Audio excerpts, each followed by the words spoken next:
오늘 우리에게 주시는 하나님 말씀은 히브리서 11장 13절에서 16절까지 말씀입니다.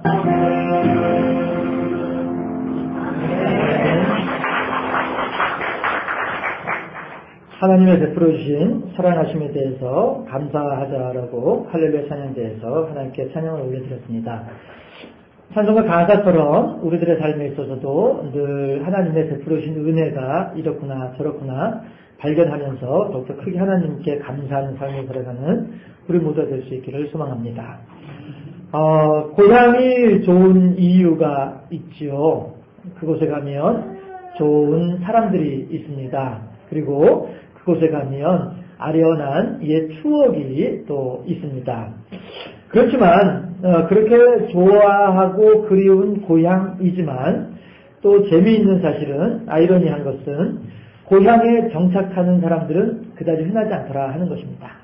다시 또 귀경 전쟁을 치르면서 또 이제 다시 삶의 터전으로 돌아가게 되겠죠. 무척 아쉬운 마음을 가지면서 언제 또 만날까 하는 아쉬운 마음을 가지면서도 그렇게 그 길을 가더라 하는 것입니다. 왜 그렇습니까? 고향이라고 하는 것은 잠시 쉬는 곳이고 내 삶의 터전에서 내가 해야만 하는 일이 있고 내 인생을 위해서 또 새롭게 도전해야 될 부분들이 있기 때문에 그렇다라고 하는 것입니다. 그래서 소망이라고 하는 담보물을 가지고 내일이라고 하는 종목에 투자하는 것이 인생이 아닌가 그런 생각을 또 해보게 됩니다. 그런데 이 투자라고 하는 것은 우리 인생이라고 하는 이 투자는 한 번밖에 할 수 없는 그런 종목이다 보니까 그만큼 더 조심스럽다는 거죠. 이번에 뭐 50% 깎였어? 내일 어떻게 할 수 있을지 모르지만 이 인생이라고 하는 종목은 이게 그렇게 다시 한번 이런 것이 없지 않습니까? 그래서 그만큼 더 조심스럽고 또 조심스러운 것 같습니다. 한번 다 같이 따라해 볼까요? 잘 삽시다. 그래요. 우리들은 잘 살아야 할 것 같아요. 훗날 후회하지 않을 그런 삶을 살아야만 할 것 같습니다. 남들보다 떵떵거리면서 많은 돈을 가지고 지내는 것, 이것이 잘 사는 것이냐? 그건 또 아닐 것 같기도 하고요. 물론 그런 것을 통해서 삶의 보람을 느끼시는 분들도 있을 수 있겠지만 말이죠. 그러나 그보다도 더 잘 사는 방법, 잘 사는 모습이라고 한다면 아마도 그것은 후회하지 않는 삶의 모습, 이것이 아마 잘 사는 모습이, 삶의 모습이 아닌가 생각이 되어집니다.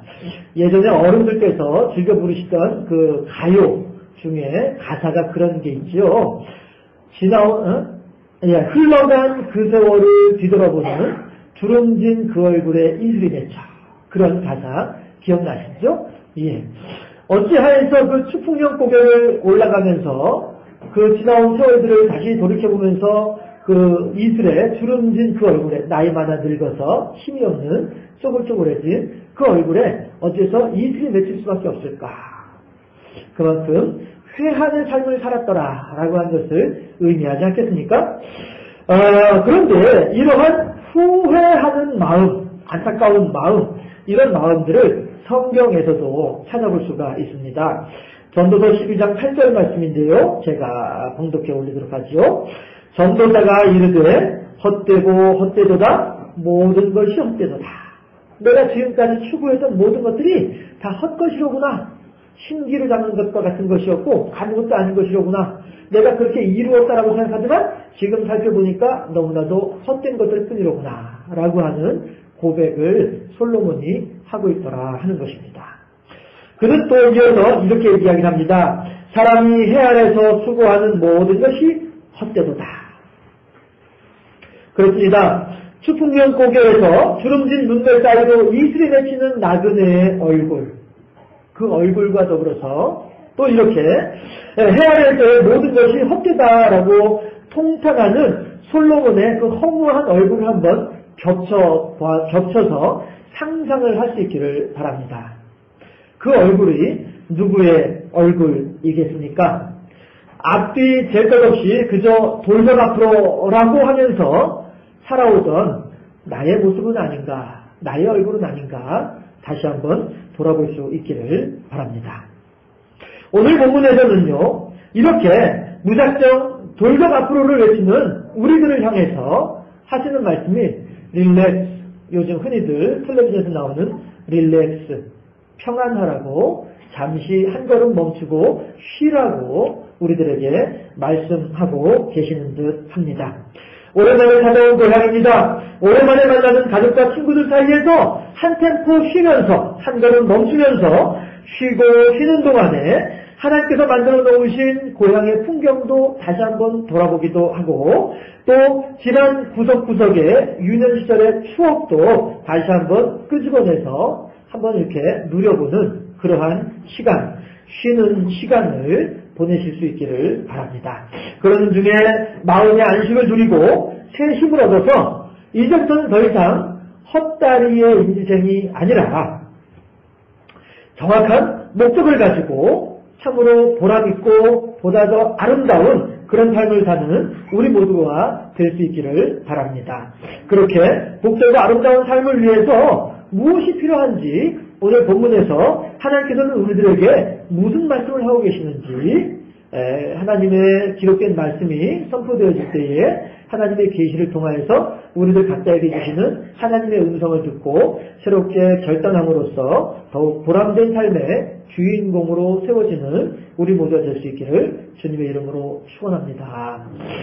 더 나은 본향을 찾아가는 우리들로서 우선 첫 번째 필요한 것이 있다고 한다면 우리들의 정체성을 분명하게 알고 있어야 되겠다라고 하는 것입니다. 13절과 14절 말씀인데요. 제가 봉독하겠습니다. 이 사람들은 다 믿음을 따라 죽었으며 약속을 받지 못하였으되 그것들을 멀리서 보고 환영하며 또 땅에서는 외국인과 나그네임을 증언하였으니 그들이 이같이 말하는 것은 자기들이 본향 찾는 자임을 나타냅니다.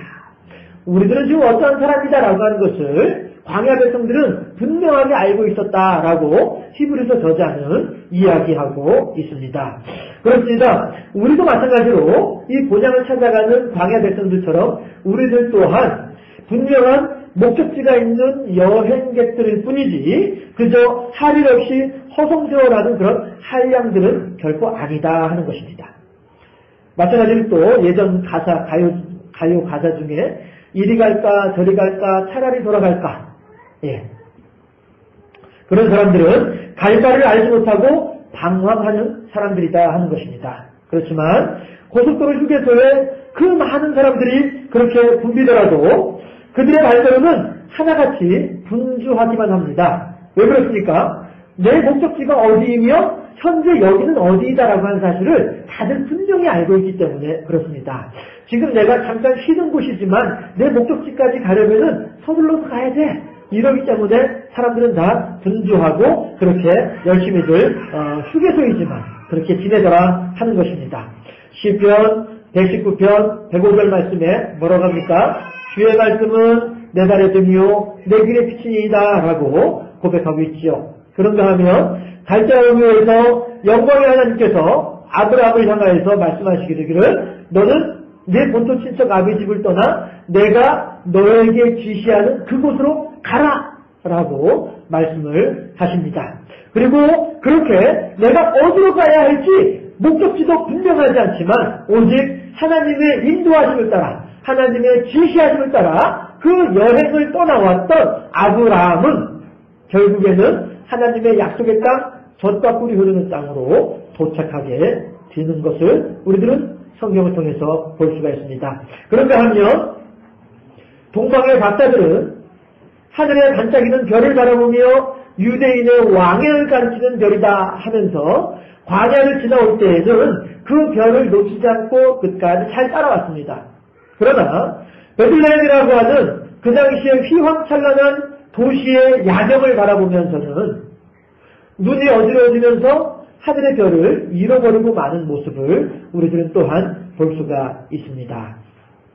시편 33편 12절에 보면 뭐라고 합니까? 여호와를 자기 하나님으로 삼은 나라 곧 하나님의 기업으로 선택된 백성은 복이 있도다라고 말씀을 하고 있습니다.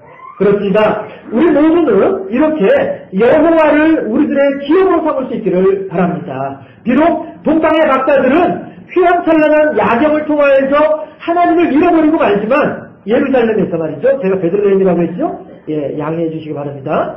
예, 동방의 박사들이 길을 잃어버린 곳은 베들레헴이 아니라 예루살렘이 정확합니다.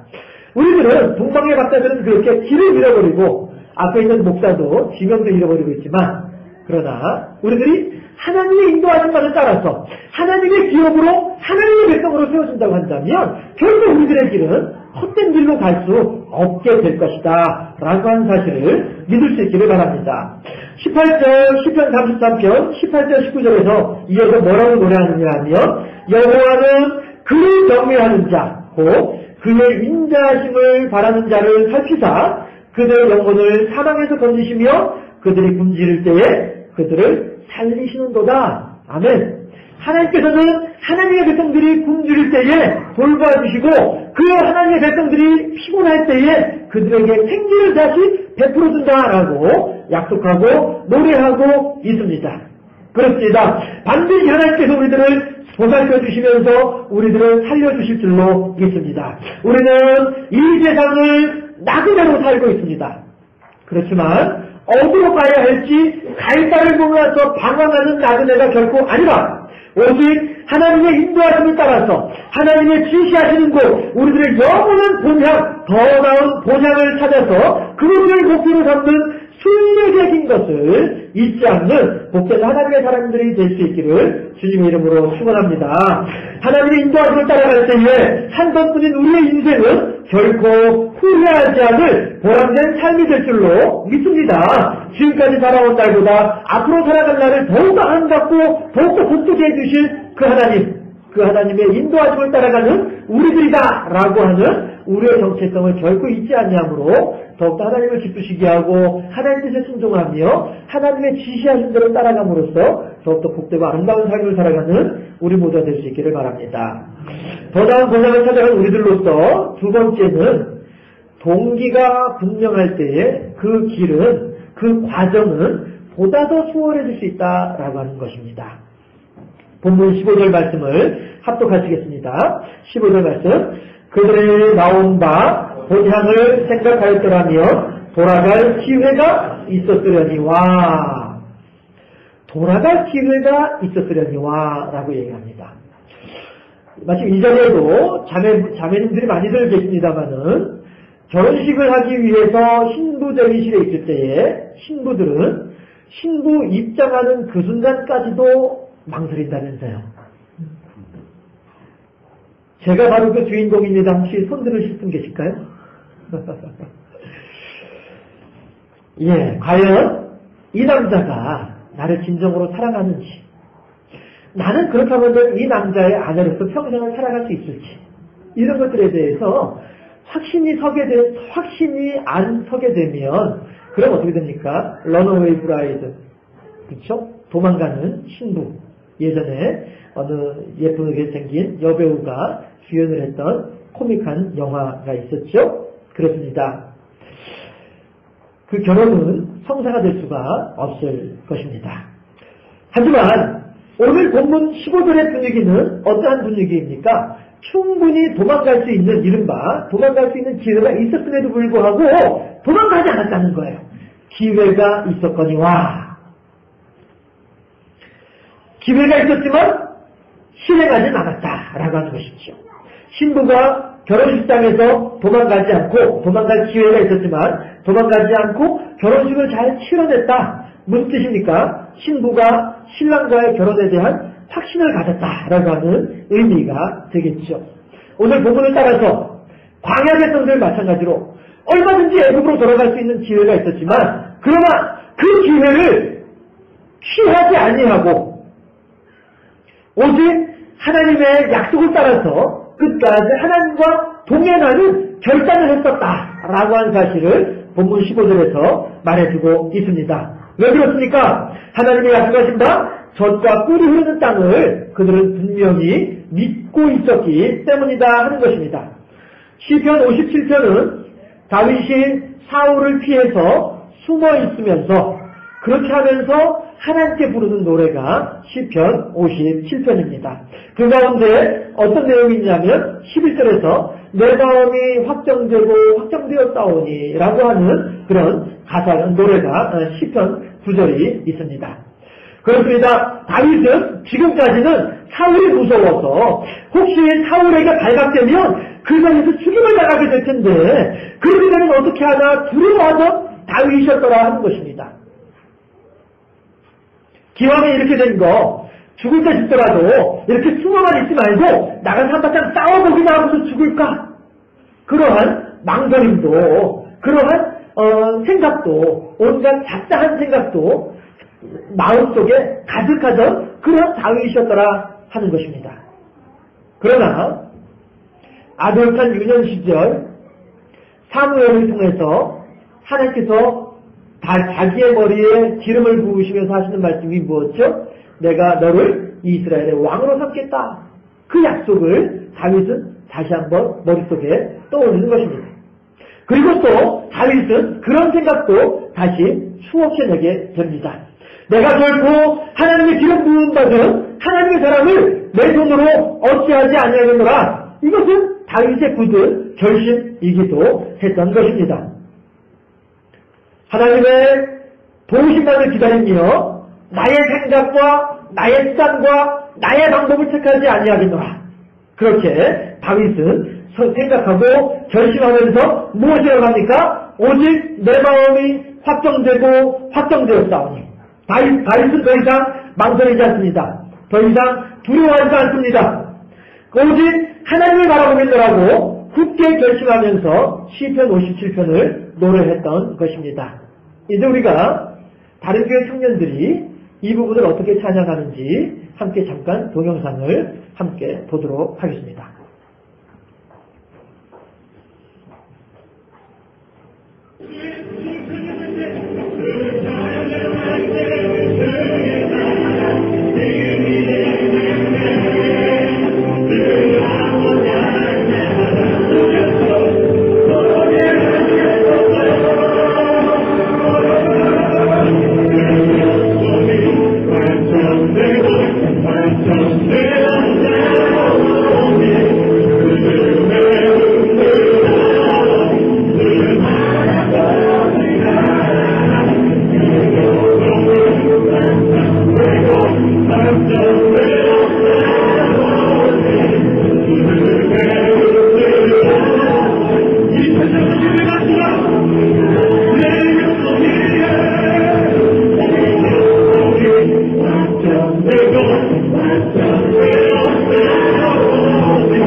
어떻습니까, 여러분?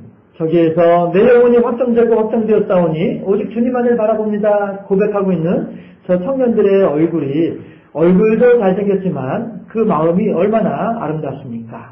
우리들도 마찬가지로 이 세상을 살아가는 가운데 내가 이것도 해보고 싶고 저것도 해보고 싶고 이것이 나에게 참복을 줄 것도 같고 저것이 나에게 참복을 줄 것도 같지만 그러나 오직 내 마음이 내 영혼이 확정되고 확정되었사오니 오직 주님만을 바라보나이다. 우리들에게 애국으로 돌아갈 기회가 있었음에도 불구하고 하나님이 향하여서 내 마음이 확정되었사오니 오직 하나님만을 따라가겠나이다 고백하고 있는 아브라함 그런 말 있죠. 우리 또한 그렇게 하나님만을 바라보면서 따라갈 때에 하나님께서는 반드시 우리들의 삶을 저 더 나은 본향으로 인도해 주실 줄로 믿습니다. 그렇게 하나님을 향하여서 찬양하고 그렇게 복되고 아름다운 삶을 살아감으로써 먼 훗날 후배들을 향하여서도 여러분들이요 나는 이렇게 함으로써 나의 인생을 보람있고 복되게 살았으니 당신들도 나의 길길을 따라오기를 바라노라 당당하게 말할 수 있는 그런 인생의 선배로 세워지는 그날을 소망하는 우리 모두가 될 수 있기를 바랍니다. 세 번째로 더 나은 보장을 찾아갈 때에 우리들에게 있어서 필요한 것이 있다고 한다면 그것은 천국의 소망은 실제적이다라고 하는 분명한 것이다라고 하는 이러한 믿음이 우리들에게 또한 필요할 것 같습니다. 16절 말씀을 제가 봉독하겠습니다. 그들이 이제는 더 나은 본향을 사모하니 곧 하늘에 있는 것이라 이러므로 하나님이 그들의 하나님이라 일컬음 받으심을 부끄러워하지 아니하시고 그들을 위하여 한 성을 예비하셨느니라. 아멘. 여러분, 이 자리에 계신 많은 분들이 부모님이시고 그렇죠? 또 누군가의 자녀이기도 합니다. 부모와 자식의 관계를 한번 생각을 해볼까요? 어떤 관계입니까? 무조건의 관계 아닙니까? 그렇잖아요? 무조건 주는 게 부모이고요. 또 무조건 요구하는 게 자식이지요. 엄마 배고파! 빨리 밥 줘! 엄마 샤프 사줘! 얼마 전에 사줬잖아! 잃어버렸어! 언제 사줄 거야? 빨리 사줘! 이게 부모와 자식의 관계다 하는 거예요. 당당하죠? 언제든지. 그리고 부모들 또한 야! 네가 무슨 자격으로 나한테 그걸 요구하냐? 물어보지 않습니다. 알았어. 기다려. 사줄게. 조금만 기다려. 이게 또 부모의 마음입니다. 조건을 달궈주는 부모가 있다고 한다면 두 가지의 경우이겠죠. 첫 번째는 자식을 가르치기 위한 훈육의 수단으로 조건을 다는 그런 경우가 있겠죠. 우리 교회 어느 집사님이 그런 얘기를 하시더라고요. 아이가 스마트폰을 사달라고 하길래 어느 만큼 성적이 오르면 그때 사주겠노라. 예, 이 조건은 뭐예요? 아이의 공부를 잘하길 바라는 그런 마음에 아이의 앞뒤를 위한 훈육의 방법으로 조건을 달아주는 것이지 어떤 실질적인 나의 이익을 위해서 조건을 다는 것은 아니다 하는 것이지요. 그 다음에 또 두 번째는 조건을 다는 부모가 있다고 한다면 그 부모는 어떤 부모냐 하면 부모는 부모들 부모가 짜는 부모가 자식을 향해서 조건을 달겠죠. 그렇지 않을까요? 예, 자식도 마찬가지입니다. 부모와 자식 간의 건강한 관계가 형성된 그러한 자식, 다른, 말하는 게 좀 그러니까, 자녀라고 정정하겠습니다. 부모와 자녀 간의 건강한 관계가 형성되어 있는 그러한 자녀라고 한다면 말이죠. 학교에 갔다가 집에 오기 바쁘게, 엄마 밥 줘! 당당하게 이야기할 수 있는 그런 사람들이 부모님과의 관계가 건강하게 형성되어 있는 그러한 자녀들이다라고 하는 것입니다. 하지만 사정이 있어서 며칠 동안 남의 집에서 이렇게 신세를 져야만 할 그런 상황이라고 한다면 어떻게 합니까? 왜? 무슨 일인데? 저기요. 얘기해봐. 무슨 일인데? 아니요, 됐어요. 이게 옆집 아이의 어른을 향한 태도고 자세일 겁니다. 여러분, 과연 여러분의 하나님은 여러분에게 있어서 부모님과 같은 존재로 인식되십니까? 아니면 옆집 아주머니 같은 존재로 하나님께서 인식되고 계십니까?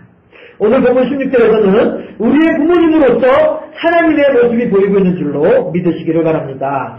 광야 백성들은요, 지금까지 내가 살던 곳보다 하나님께서 약속하신 그곳이 비교할 수 없을 정도로 좋은 곳이다라고 하는 사실을 알게 되었습니다. 마치 엄마가 맛이 있는 밥을 해놓았으니 기대하면서 왜 그렇게 했으니까요. 그 기대하면서 현관문을 열고 들어오는 그 아이들처럼 하나님의 백성들은 그들 앞에 펼쳐지게 될 하나님의 약속하신 바 새하늘과 새 땅을 아직 내 눈에는 보이지 않지만 분명히 내 앞에 펼쳐질 것이다라고 하는 기대감 속에서 당연하게 그리고 반드시 하나님께서 우리들에게 베풀어 주실 것에 대한 분명한 실체로서 그날을 기대할 수 있게 된다 하는 것입니다. 하나님께서는 또한 그들의 기대에 부응해서 한 성을 예비해 놓으셨다라고 본문에서도 말씀하고 계시기도 합니다. 그렇다면 집에 있는 맛있는 밥을 기대하면서 집을 향하여 가는 아이의 마음은 기쁨의 마음이겠습니까? 아니면 두려움의 마음이겠습니까? 이거는 질문할 필요가 없는 마음이 되겠죠. 우리들의 삶의 현장이야말로 이러한 기대감으로 말미암는 기쁨과 감사의 현장이 될 수 있기를 축원합니다. 한강이 높이 떠있는 꽉 찬 달처럼 천국을 소망하며 하나님께 나아간 우리들의 삶이 더욱 주변 사람들이 보기에도 부러워할 만한 아름다운 삶이 될 수 있기를 바랍니다. 복권을 가며 품고 있는 사람은 최종 발견하는 그 시간 동안만큼은 행복하다라고 하는 말을 들은 적이 있습니다. 하물며 이번에도 꽝일 것이 분명한 복권을 가지고서도, 이번에도 헛된 꿈일 것이 분명한 돼지꿈 한 장 가지고서도 그 소망을 가지고 기쁨을 가지고 살아가는 사람들이 있다라고 이야기를 하는데, 하나님의 약속은 결코 변개치 않을 확실한 약속인 줄로 믿습니다. 당당하게 살 수 있기를 바랍니다. 소망으로 말미암는 기쁨으로 살 수 있기를 바랍니다. 하나님은 결코 우리의 소망에 대해서 부끄럽게 하지 아니하시는 하나님이신 줄로 믿습니다. 그분과 함께하는 천국을 소망하면서 오늘은 기쁨과 감사의 삶, 천국의 기쁨을 미리 경험하는 아름답고 복된 삶의 주인공들이 다 될 수 있기를 주님의 이름으로 축원합니다. 기도하겠습니다. 사랑하여 주시는 주님, 참으로 감사합니다. 우리들로 하여금 영원한 하나님의 나라를 향하여 걸어가는 참으로 복되고 복된 나그네가 되게 하여 주시니 참으로 감사합니다. 이제 성령님께서 우리들을 인도하시는 대로 순종하는 삶을 살 수 있게 하여 주시옵소서. 영원한 천국을 소망하는 중에 그곳에서의 기쁨을 이곳에서도 미리 맛볼 수 있는 믿음의 사람 되게 하시고 성숙한, 보다 더 성숙한 신앙의 사람이 될 수 있도록 우리들을 변화시켜 주시옵소서. 하나님을 신뢰하고 하나님을 찬양한 사람이 되게 하여 주시옵소서. 참으로 기쁘고 감사한 삶을 통하여서 누구나 부러워하고 칭찬할 만한 복된 삶의 주인공들이 다 될 수 있게 하여 주시옵소서. 감사하고 예수 그리스도 이름으로 기도드리옵나이다. 아멘. 지금은 우리 주 예수 그리스도의 은혜와 하나님 아버지의 무한하신 사랑과 성령의 교통하심이 우리들은 더 나은 본향을 향하여 나아가는 나그네이되 이리저리 방황하거나 헤매이지 아니하며 오직 한 분 하나님의 인도하심을 따라가는 나그네이며 그 하나님의 약속은 분명한 것이기에 비록 고단한 나그네 삶일지라도 기쁨과 감사에 충만한 삶을 살아가며 하나님과 동행하는 행복한 나그네가 되어지기를 소망하는, 그리고 그 일을 위하여 굳게 결단하는 귀한 하나님의 자녀들 머리 위에, 그리고 그들의 사업의 삶의 현장 위에, 그리고 이 장산교회 위에 영원토록 함께 하시기를 간절히 축원하옵나이다. 아멘.